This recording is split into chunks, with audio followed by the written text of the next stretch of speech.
I just want to cover empathy real quick. I consider myself to be an empath. I don't see anyone who isn't capable of feeling other people's pain, so it doesn't really mean much, to be honest. But I just want to give a friendly warning. And when I say warning, it's because I put myself in this position. I'm speaking from experience and a place that I care. There's only so much. I would suggest that you take empathy as far as you possibly can, naturally. Don't force anything. All I'm saying is when you reach that limit to where you can't stomach dark truths, evil truths, anything, your own problems, whatever the fuck it is, once you reach that limit, don't be afraid to just back the fuck up. Don't be afraid to regroup. You don't have to force yourself to care so much about your friends, your family, the world at large. You don't have to. The world will keep turning anyways. All your friends and your family, they're gonna fucking do what they're gonna fucking do anyways. Straight up.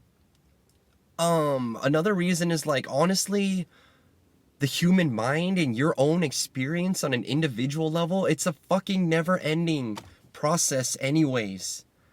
What I'm saying is if you were to direct 100% of your attention to yourself only, that would take you a lifetime just to fucking master. So, again, I'm not saying to stop caring. I'm just saying that no matter where the fuck you choose to place your focus, whether it's yourself, your boyfriend, your girlfriend, any individual family member, politics, race, all that shit on social media, you could land in those spots forever. You want to study history, that could take you fucking years. You could get caught up in this place where you could just never win. You know, it's basically it's never enough. So I would advise that you just be a little more realistic and just take as much as you can tolerate.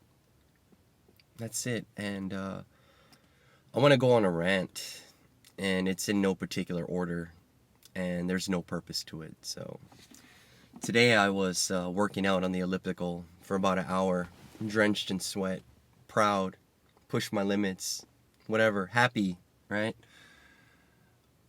Shortly after, when I was done, I was in my room and was about to step out, and then I got overwhelmed by some feelings. And I thought it was attached to my girlfriend, because every now and then I get these bouts where I want to cry. So what? Anyway, I turned the light off, and instead of my focus being on just my girlfriend, I just had this wave come over me. It's almost like my life flashed before my eyes.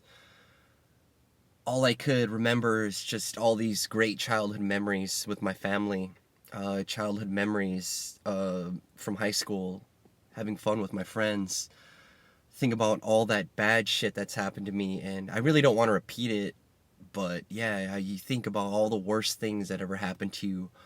I was thinking about all the mental changes that I've gone through, how I adopted spirituality into my life, at one point religion, and how at one point I was just the lowest piece of shit that was ready to kill myself.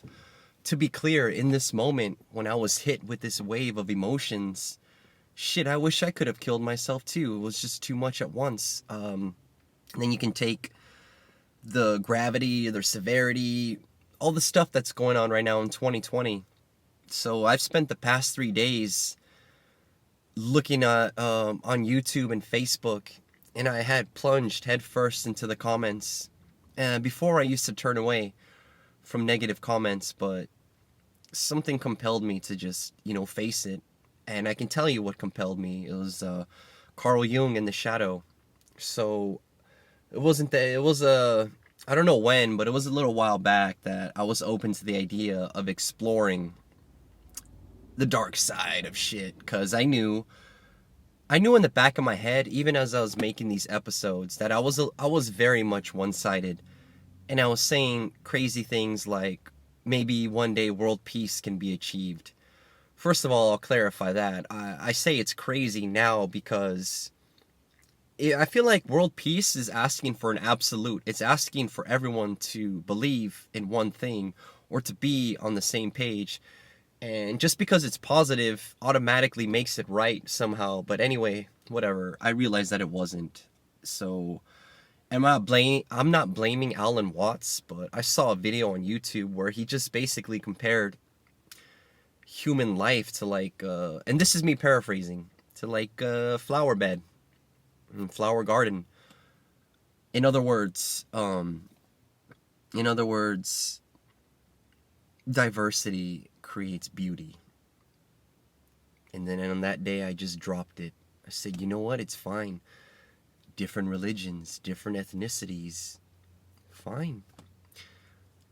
I think it is better that way, to have diversity.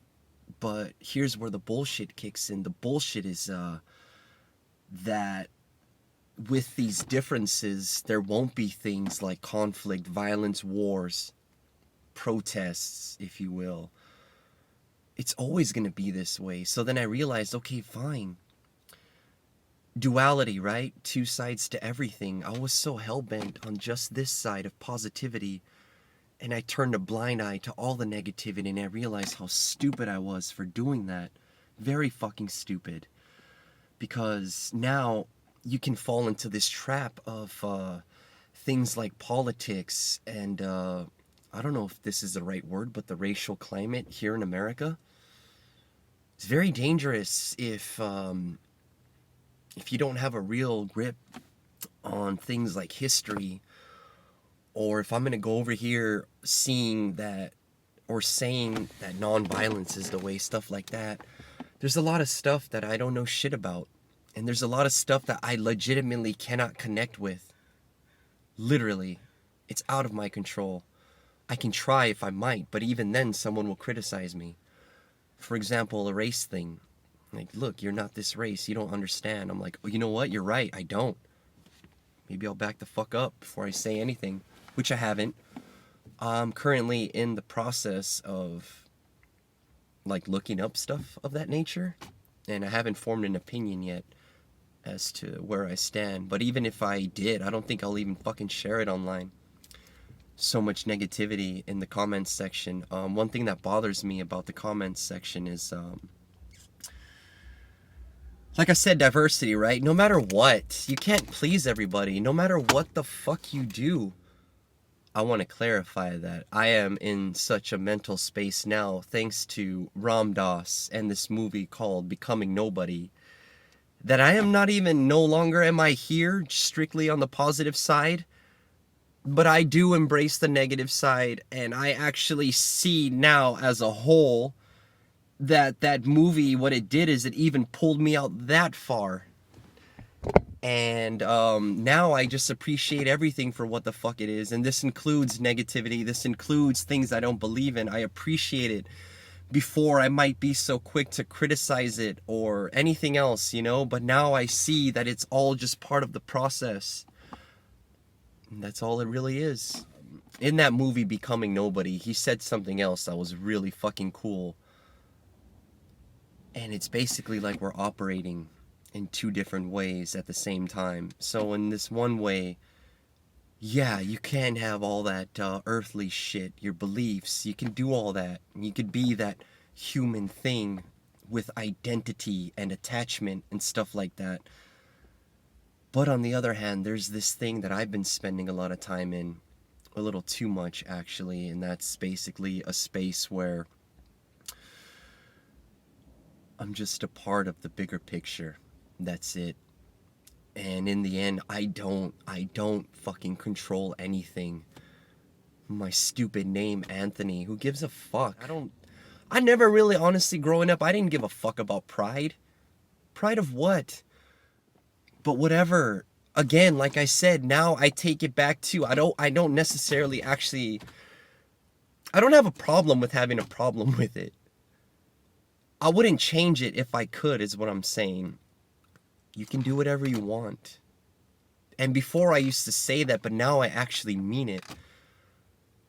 A place of non-judgment is another spiritual thing that I've clung to. And if it's not related to spirituality, I apologize. But I used to throw that phrase around too. Like, it's cool not to judge other people. But what a fucking hypocrite. As I said, there's two roles. I'm saying things like world peace, non-judgment.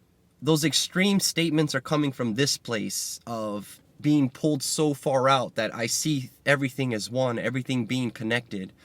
There's a realm and there's a place for all those far out statements, but the moment that I inhabit this more realistic, down to earth, like what I see in real life, and me clocking in at work, playing a role, putting on the mask of family member, boyfriend, friend, even this social fucking gimmick, this social media gimmick, if you will.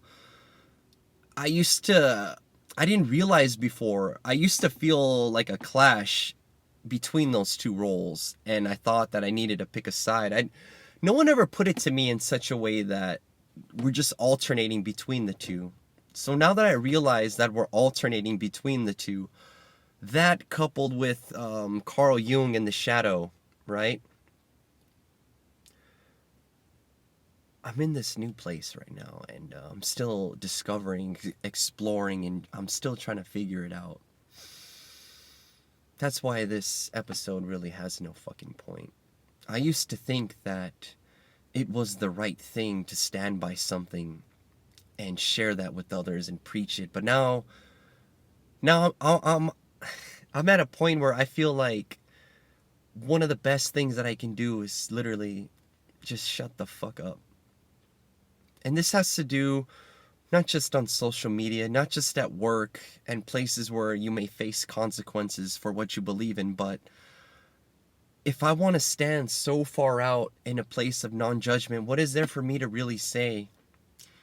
Even as I'm saying this now, it's hypocritical as fuck. Because I'm going on a public forum. I'm gonna go on Instagram and I'm gonna go on YouTube and fucking post it. Again, the way that I see it is that's just me inhabiting that side of myself, the human side. So, am I lost as fuck? Hell yeah. But at the same time, do I feel like I have a new understanding? One that puts everything into perspective? Fuck yeah. Fuck yeah. And I can see how people would call that hypocrisy or whatever. But all I'm saying is that I embrace the duality now more so than I ever have before.